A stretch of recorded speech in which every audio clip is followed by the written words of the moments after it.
Welcome everyone to season 2 of Happy Heuristics, shock-resistant leader routines and rules of thumb for a complex world.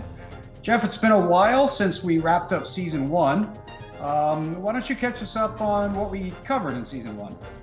Yeah, I thought it was pretty cool. And just the way that we approached it is that at the beginning of every episode in season 1, a lot of people don't know what the hell a heuristic is, and I don't blame them. So we said, we gave a very simple description.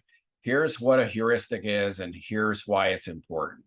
And then we picked a topic, and then you shared a heuristic, and then we beat it up a bit, tested it, scrutinized it, talked about its practical application, and then traded places. And so what we're thinking about for season 2 is to maybe break out of that frame just a little bit. And so the way that we're going to start that here in season 2 is, I'll tell you what we said at the beginning of every episode in season 1. What's a heuristic? It's a rule of thumb. It's a mental shortcut. It's a decision rule that you can access very quickly for navigating the volatile, uncertain, complex VUCA world that we live in. And it's important because we experience a lot of cognitive overload as human beings. We're really just built for survival on the savannah. Instead, we're called upon to have like computational power that really pushes our biological limits. And so heuristics, these little mental shortcuts, make it possible for us to survive and thrive. That's some version of that is what we said at the beginning of every episode in season 1. And to kick off season 2 here, we're going to go a little meta and step back and unpack that simple description of heuristics and why they're important even further. And so I'll start with you, Jamie.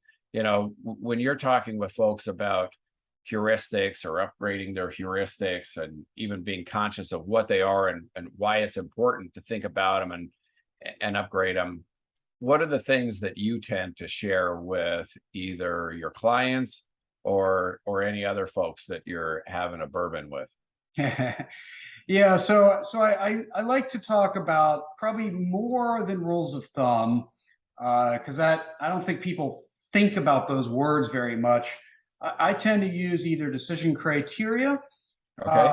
or decision rules a little more frequently. And the key is just to emphasize that word decision. Um, I tend to really focus on the consistency of those decisions. Now, whether that consistency is beneficial for speed, for effectiveness, or for having many people make the same decision and still end up consistent, I tend to hone in on that consistency. But decision rules, decision criteria, seems to be, always, a sort of a quick way to get to the heart, which is usually that decision aspect. For example, for me, it was always, if I was traveling, always take the first flight. Why? Because I don't have to look at how many flights options I have if that flight goes wrong. I just know I'm always going to have more options if I take the first flight. Right? Yeah. So it speeds up the ability to make effective decisions in those cases, and it's just a quick and easy decision I'm trying to make. Yeah. So that's how I usually unpack it for people. What about you? Well, I mean, it's evolved, but over the last few years, a lot of the clients we work with are trying to wrap their heads, if they tend to come from large, complex organizations that maybe are old organizations, hundreds of years old in some cases, and they're trying to get faster. And, so they declare for things like speed over perfection because they want to be more agile, and they've got more nimble competitors, eating their lunch in some cases. And so they pick these mantras like speed over perfection, but then it becomes very difficult to shift their mindset and shift their behaviors and culture in support of that aspiration. Mhm. So one of the ways that we do that is with the help of Daniel Kahneman, and from his book Thinking Fast and Slow, he talked about, he built this research around a quiz, and a lot of times we'll administer this to leadership team audiences. And we go, this is a lightning round. How fast can you answer this question? A bat and a ball cost $1.10 in total. The bat costs $1 more than the ball. How much does the ball cost? Now, even when the context where they know that we're looking at what can break down when you're operating with speed, the majority will give the wrong answer. In one client recently, pretty typical. This is a top 120 leaders in a large multinational that's very successful. 60% gave the wrong answer. The correct answer, they gave the wrong answer is 10 cents. Right. People say that because it feels intuitive. It feels intuitive, and only 40% gave the right answer, 5 cents. Again, that's the way that it works, so then they want to know why. And then so we continue to tell them about Daniel Kahneman. Daniel Kahneman says that we have two mental systems. System one is fast, and it's often unconscious, intuitive, and automatic. We do make mistakes, but it is about, like, really just very it's the algorithms that often we're not even aware of that are just making about 90% of our decisions every day. System two is like that, really churning over the data, that slow, really conscious and effortful brain power that we can put into complex decisions. If you're playing chess, you're trying to draw on as much as you can on your system two. We're going to make better decisions that way, but we're a hell of a lot slower. And there's only so much we can depend on our system two every day. Again, it's biologically constrained. And so then people go, okay, well, so what are you saying? I mean, if we can't apply system two thinking, if we can't be super cerebral about all these important decisions, then what the heck do we do? And we say, you got to look at your heuristics. You got to look at these rules of thumb or mental shortcuts that guide your decisions. And then we tend to, quote Nassim Taleb in Anti-Fragile, where he said, the right heuristics prepare us to live in a world we don't understand, or rather, how to not be afraid to work with things that we patently don't understand. So in other words, we're operating in volatility. We can't come up with, we can't, our evolution gave us brains that were built for primitive survival. We lack this cognitive capacity to look at an uncertain future, anticipate all the risks, simulate all the possible scenarios, and plot our path forward. It's delusional to pretend that we can. So if we've got your reliable heuristics, they're not going to be perfect, but if we've got reliable heuristics, then we can make more decisions faster and more confidently, with the goal of surviving at a minimum, and hopefully doing more than that, thriving. So that's the setup that I typically use, and and then invites the conversation about, well, what the hell are the heuristics we're using, and what's wrong with them? Yep. Yeah, and I think, in addition to that, sort of speed and reliability of the decision making, it's also about where the ownership is, and how you create ownership over how decisions get made without having to make them all, right? Mm-hmm. And so I've been having a lot of conversations lately about role clarity, org changes, and I think, some of this is organizations needing to evolve based on changes in the last couple of years, or turnover, or whatever. But there's a favored tool over the years that people use for role clarity called RACI, which is Responsible Accountable Consultant Forum. It's pretty well understood. But what one of the most common problems I see is that people say, well, I want to be accountable, and that means I have to make the decision. Yeah. And so then they become insert themselves in the decision-making process, but yet they are overloaded, right? They have too much going on, and there's certain decisions either they can't make in that moment, they can't make now, or because they have other important things going on, they can't think about them, right? So they make bad decisions because their brain can't process them. And so, I keep pushing back on, you can be accountable and not have to make the decision. And the way Mhm. you do that is to establish some decision rules or decision criteria, to establish the heuristics that says, I'm accountable for the decision.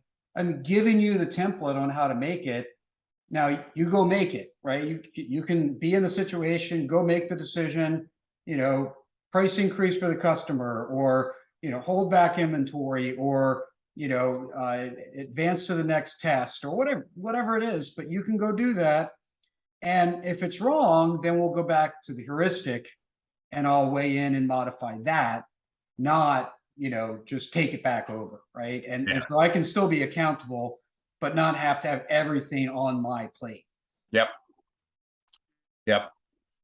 So yeah, so the other thing I think is the consistency. Even there's a consistency from person to person. There's also the consistency with ourselves, right?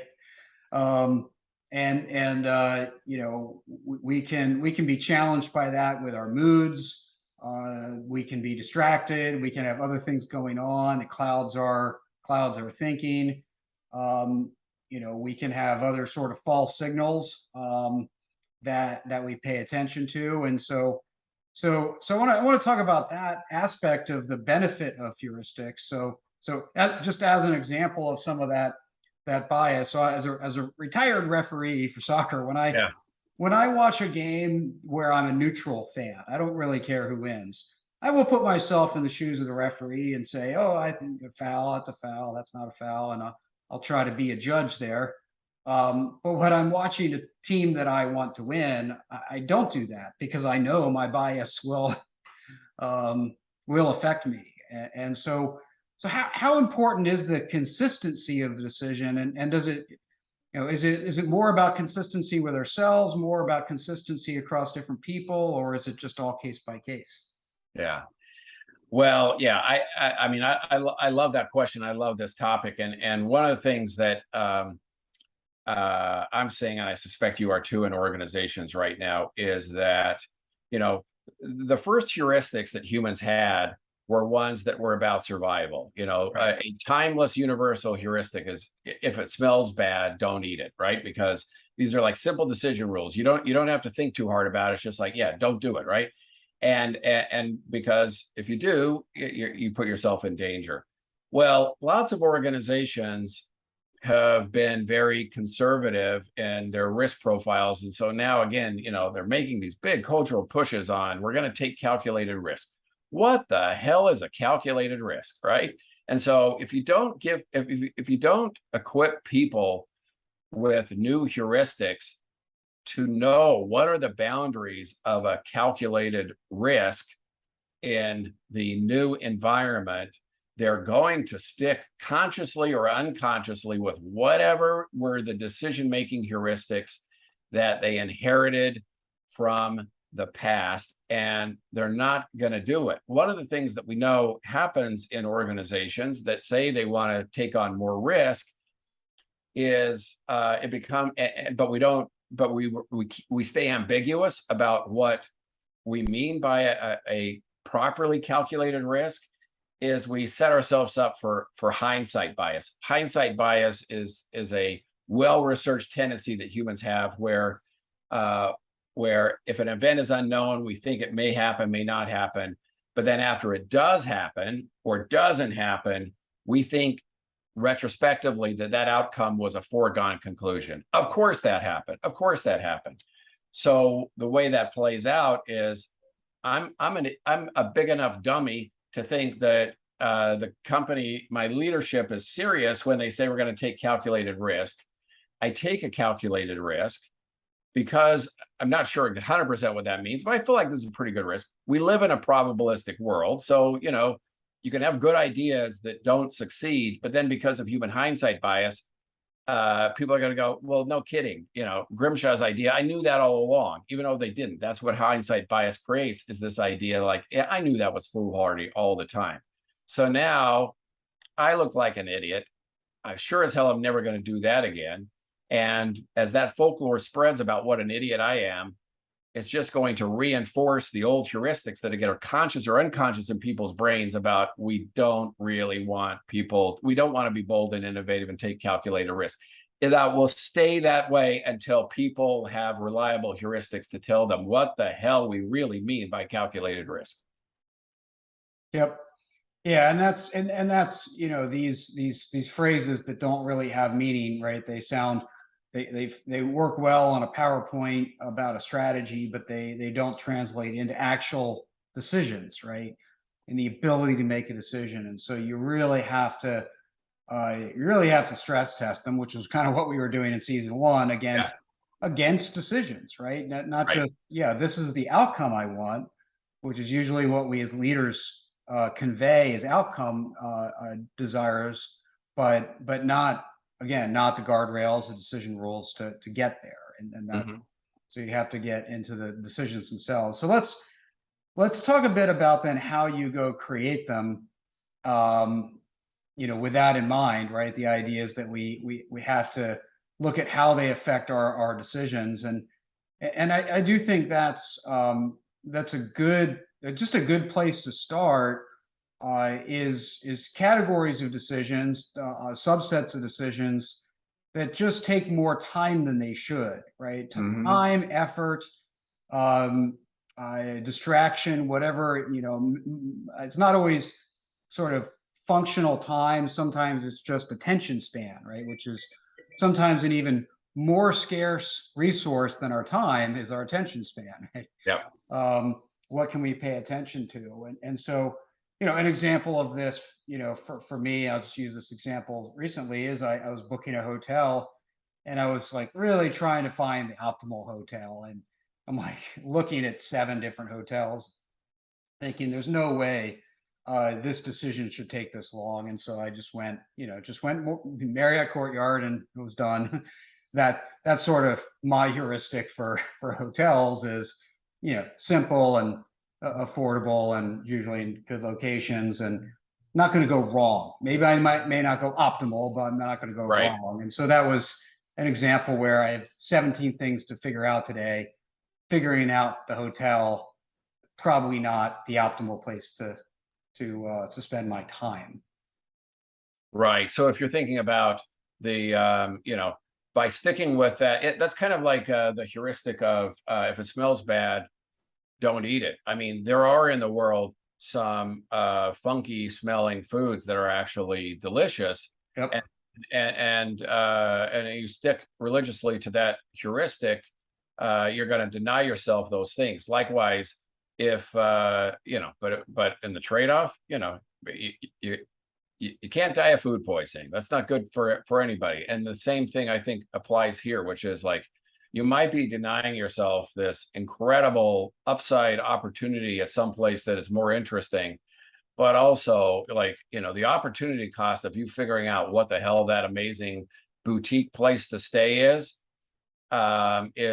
probably not worth the upside opportunity. And also you are limiting, by staying at the Marriott, you are significantly limiting your exposure to the downside risk. I mean, a Marriott, there is, all Marriotts are not the same, but the floor beneath which you are not going to fall is sort of like a known parameter. Right.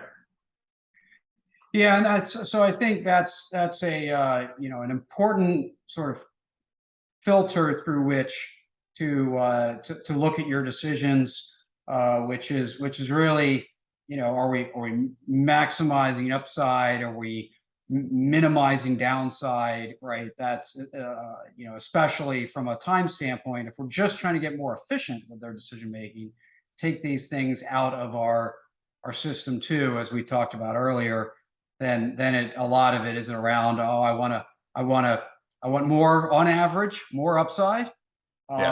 So at a restaurant, I want more upside. Always order from the specials menu, right? Right. More likely it's going to be special. Want to minimize my downside? Never order off the specials menu because they Right, know how to right. make everything on the menu. So, but that's a good place to start around how you're looking at outcomes from your decisions. I think another place that's really important to like cultivate heuristics, reliable heuristics by design, is is in organizational settings where we know people are going to face moments of truth and they're maybe otherwise not going to know what to do when they don't know what to do, or they're not going to feel confident that in those situations that their leaders are going to have their back. So, example is, one of my first jobs in college was working for a member of Congress, and it was not a sexy job. I spent a lot of time answering the phones, and but one thing that was really useful is like a lot of important people called, and the congressman spent a lot of time in meetings with important people. But the world's easiest heuristic was when his wife calls, does not matter. He talks to his wife. And that was a pretty cool heuristic. And that was really nice to, otherwise, there's a lot of like, shoot, like, is this, how do I calibrate? I don't have the wherewithal to calibrate whether he's interruptible. I didn't have to put any cognitive resources into figuring out whether to tell him his wife was on the phone. I just did. That's a nice thing to do for the people who work for you, is to let them use their biologically constrained computational power on stuff other than that. Yeah, and especially when it's a high volume decision, right? And so that's an example of a high volume decision. You have to make a lot of them, right? And so you see a lot of this in organizations around things like pricing or discounts or things like that. And we've actually talked about pricing in one of our Yeah, season one episodes.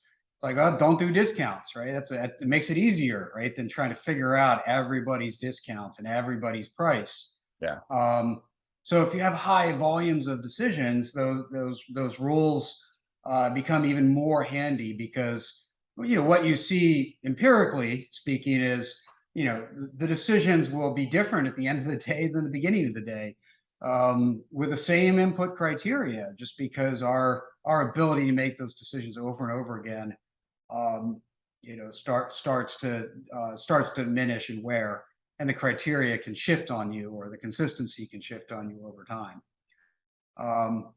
I think an important an important aspect of the development of heuristics is really use your past, your history, to sort of stress test them, to say, okay, if we had this rule in place, would it have helped make these decisions?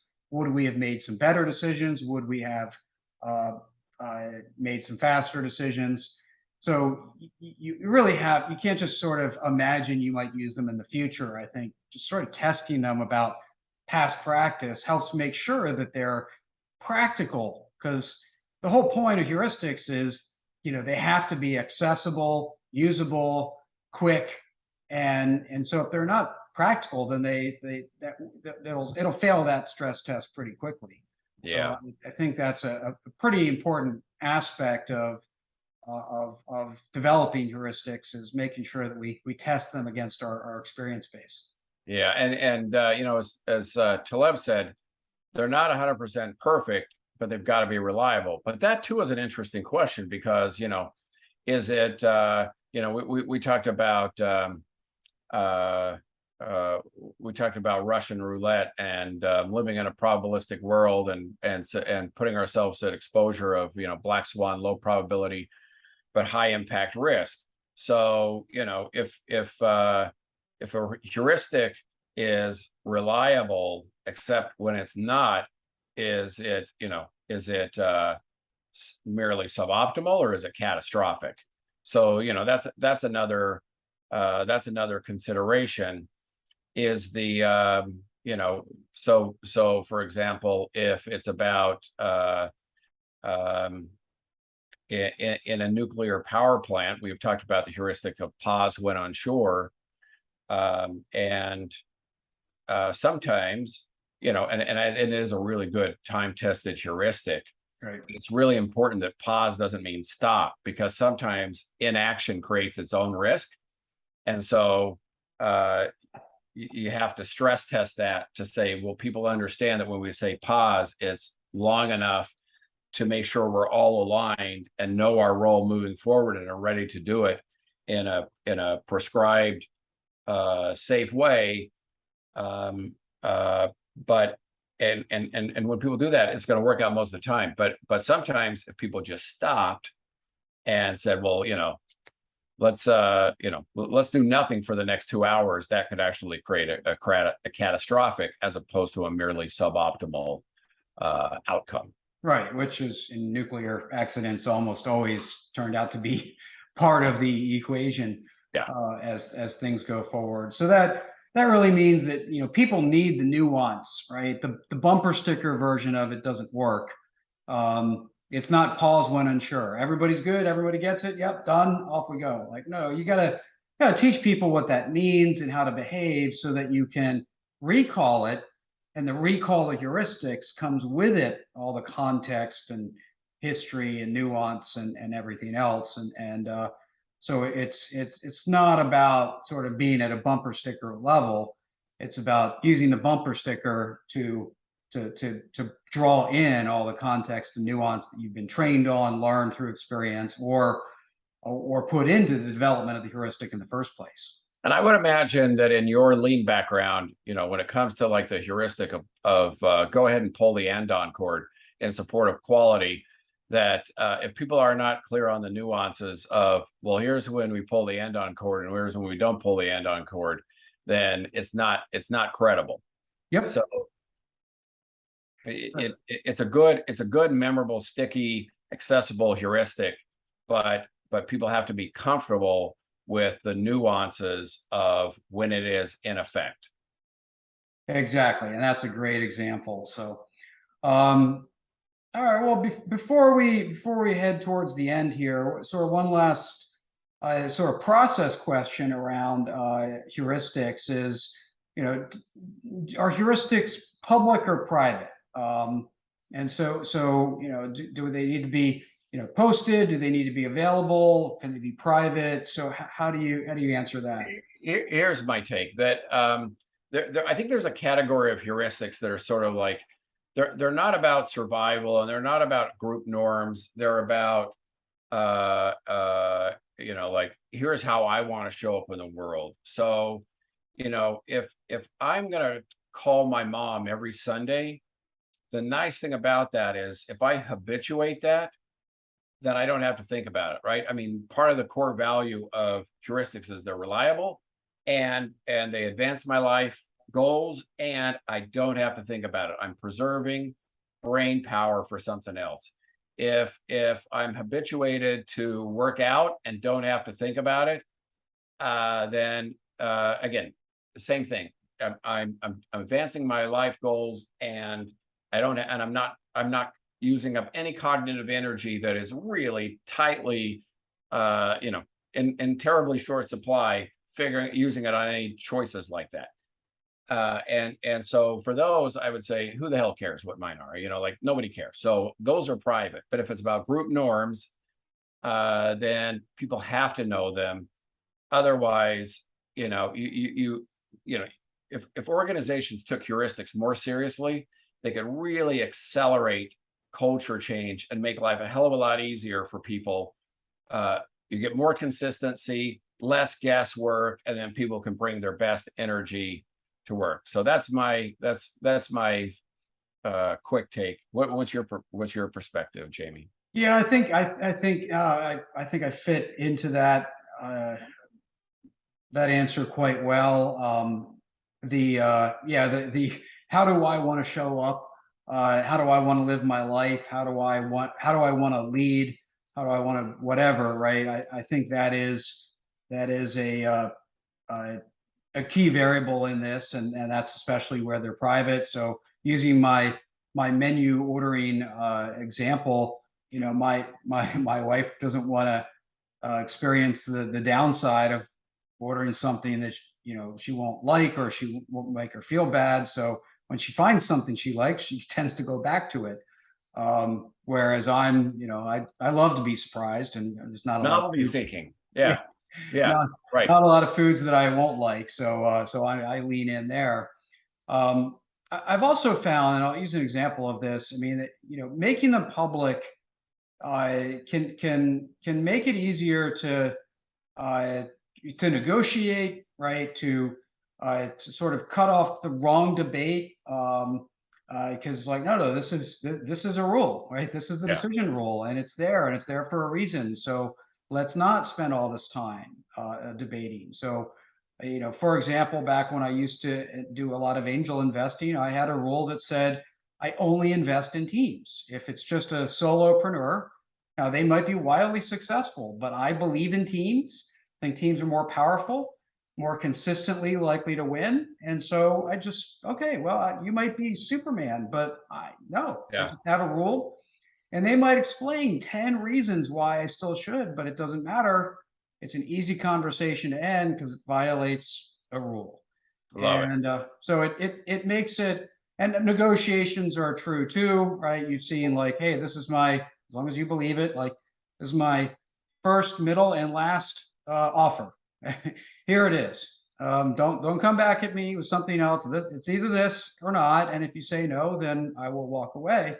But that using things like that can help cut through the muck and the messiness of all of that. So, I hadn't thought of it from that angle before. In our culture work, where we talk about the things that create culture, whether leaders intend it to or not, and the third frequency is what you tolerate or don't tolerate, and the mantra there is, a lot of times, doesn't matter what else we do, we are defined by what we tolerate, and that's in a really practical way, powerful way.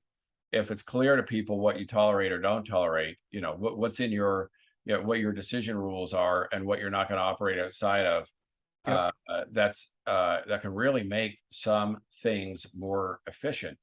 And I think that's powerful and often overlooked. Yep. Good tie into the 5 frequencies. I agree entirely with the way you framed that. So well done. Had to squeeze in the shameless plug here because I know we are wrapping up. We are, and I'm sure we'll have more ways to tie that in as we proceed through season 2 here, where we'll find different avenues to explore the world of heuristics. We appreciate everyone joining us for this episode. We hope you consider what we're teaching, what we're sharing, with the idea of making you smarter, better informed around using heuristics yourself as a leader, individual, operator, whatever that might be. Yeah, thanks, Jamie. We'll see you next time. Thanks. Be well. Thank you for listening to Happy Heuristics. To learn more or find more episodes, visit jflinch.com/Happy Heuristics or mgstrat.com. You can also listen to us on Apple Podcasts, Spotify, Google Podcasts, and wherever you listen to podcasts. We are very grateful for every rating, review, and follow.